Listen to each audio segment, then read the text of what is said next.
Hello students, today I will teach you International Code of Botanical Nomenclature, जिसको ICBN भी कहते हैं, अंतरराष्ट्रीय इसका वानस्पतिक नामांकन का अंतरराष्ट्रीय कोड। ये हिंदी में इसको टॉपिक को नाम दिया गया, जो कि सेकेंड ईयर का फर्स्ट पेपर है। क्लियर?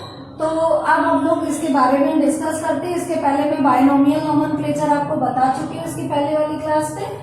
आज हम लोग आईसीबीएन के बारे में डिस्कस करते हैं। तो आईसीबीएन जो ये कोड दिया गया, तो इसके लिए पहले तो शुरुआत हुई थी कि बॉटनिकल नोमेनक्लेचर के लिए कुछ सिद्धांत दिए गए थे, प्रिंसिपल्स। वो सबसे पहले लिनियस ने अपनी बुक जो पब्लिश की थी फिलोसोफिया बॉटनिका 1751 में, उसमें उन्होंने कुछ रूल्स बताए थे कि बॉटनिकल नोमेनक्लेचर के क्या रूल होते हैं। बाद में ऑगस्टीन डी कैंडोल ने अपनी बुक दी थ्योरी एलिमेंटेरी डी ला बॉटनिक 1813 में। इसमें इन्होंने अपने ये प्रिंसिपल्स जो इन्होंने लिनियस ने दिए थे, उनको लॉ को इस पे उन्होंने प्रतिपादित किया या संपादित किया, आप कह सकते हैं।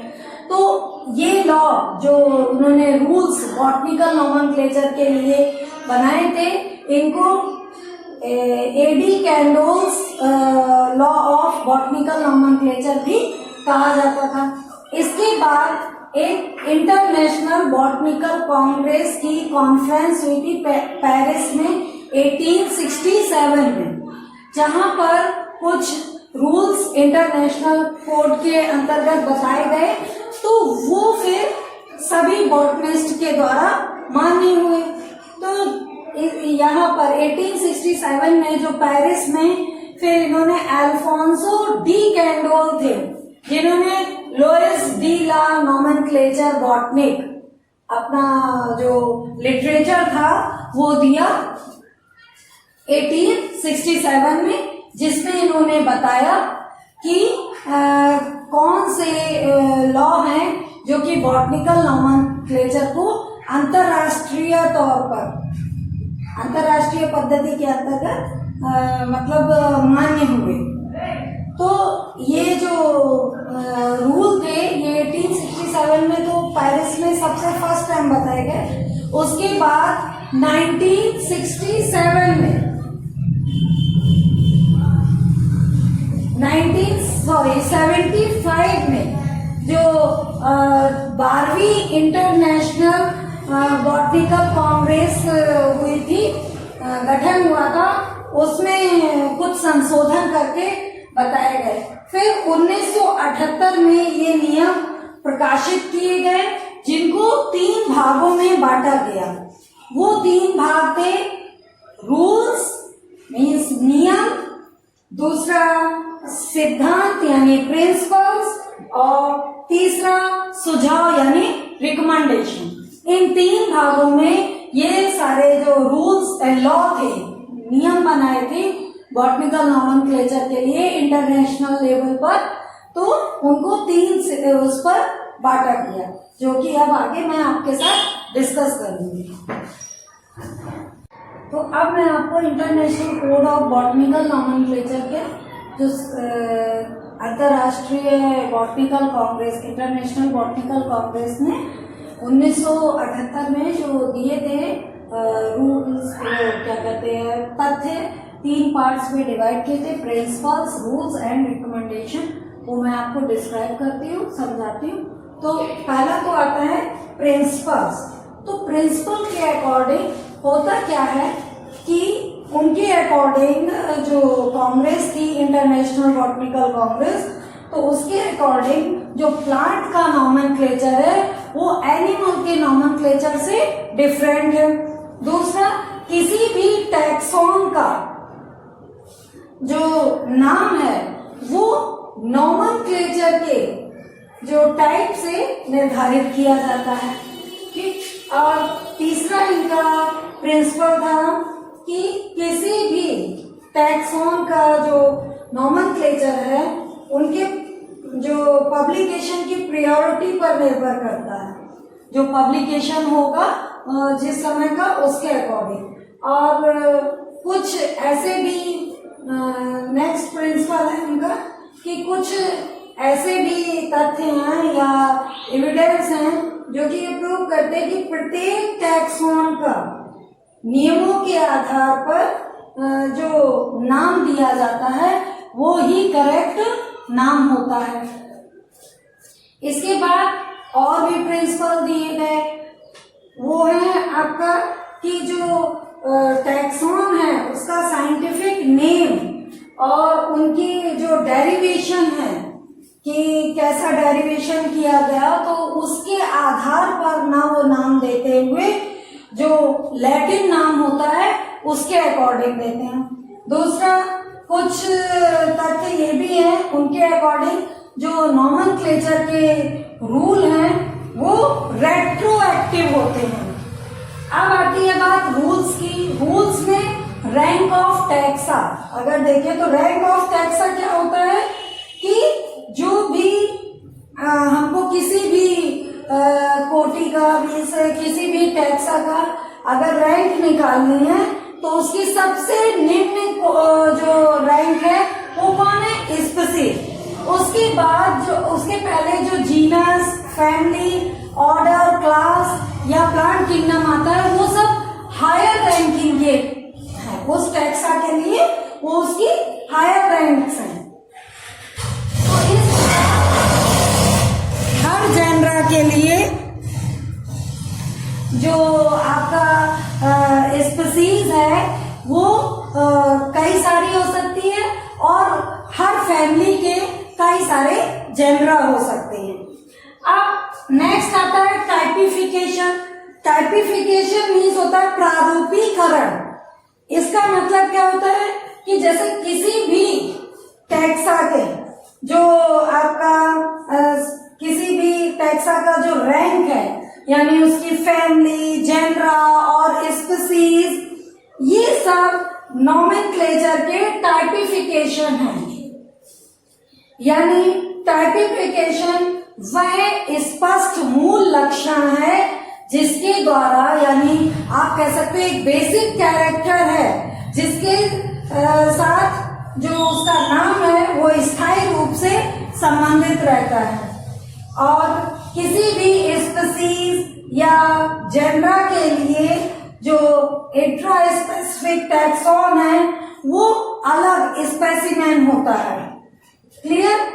और किसी भी जेनरा का जो स्पीसीज है वो अलग होगी और जो जेनरा है वो फैमिली में उसके भी टाइप बहुत सारे होंगे और ये होलोटाइप, आइसोटाइप, लैक्टोटाइप, सिनटाइप, नियोटाइप, इस तरह से कई प्रकार के होते हैं।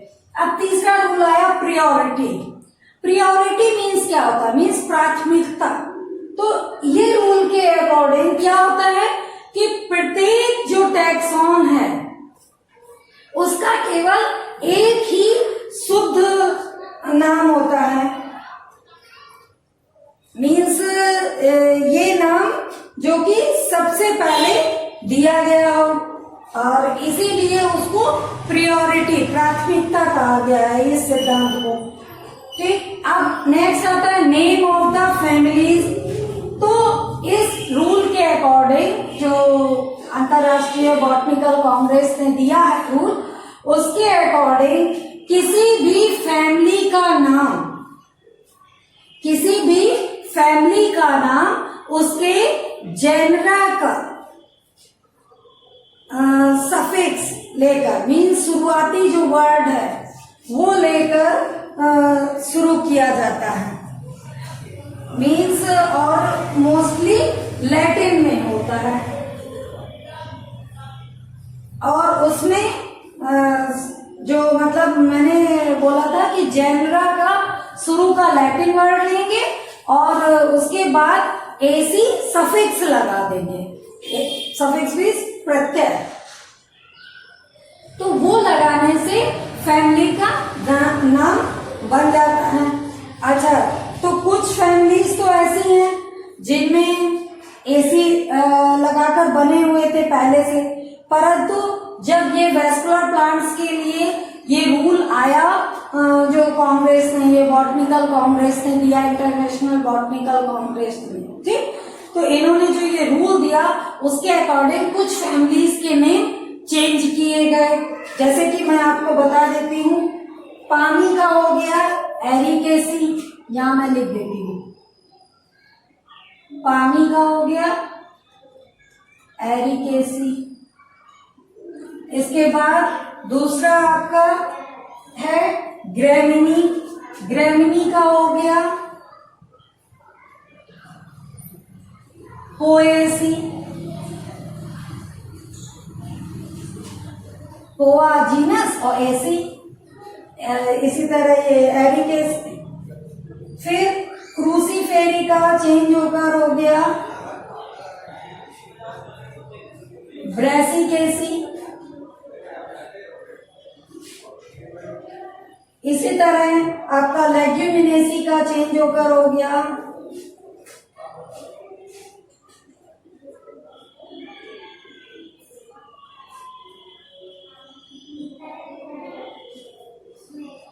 फेवेसी।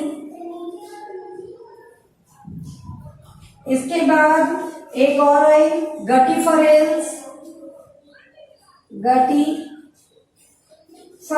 होगा, गटीफेरी का चेंज होकर जो नाम पड़ा वो है क्लूसिएसी।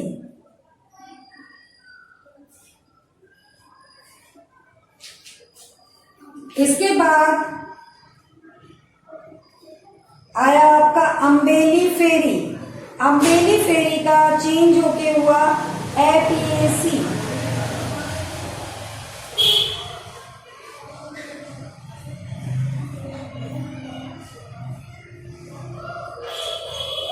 अम्बेली फेरी का चेंज होके हुआ एपीएसी।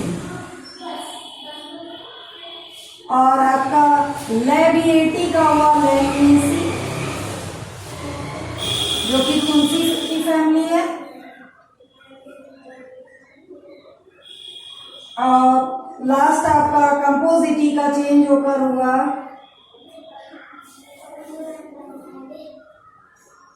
एस्टिरेसी।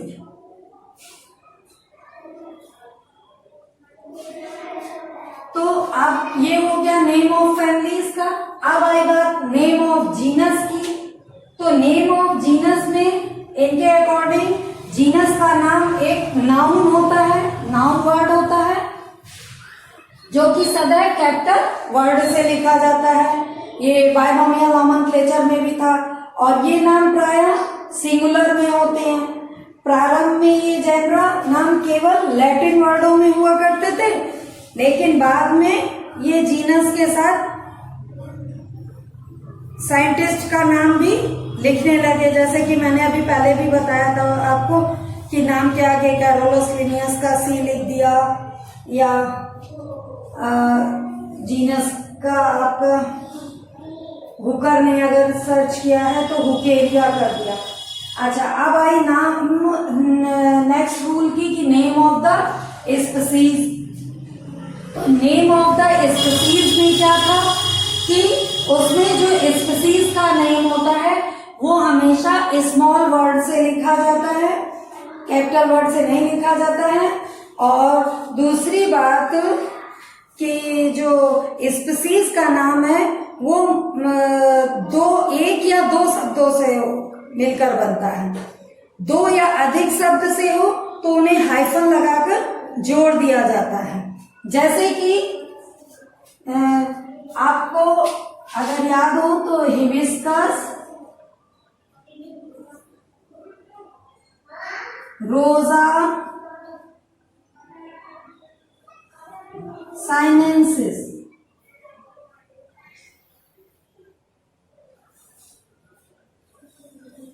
तो इस पे आप देख रहे हैं स्पीसीज के दो नाम दिए हैं, बट उनको हाइफन लगा के जोड़ दिया गया। क्लियर?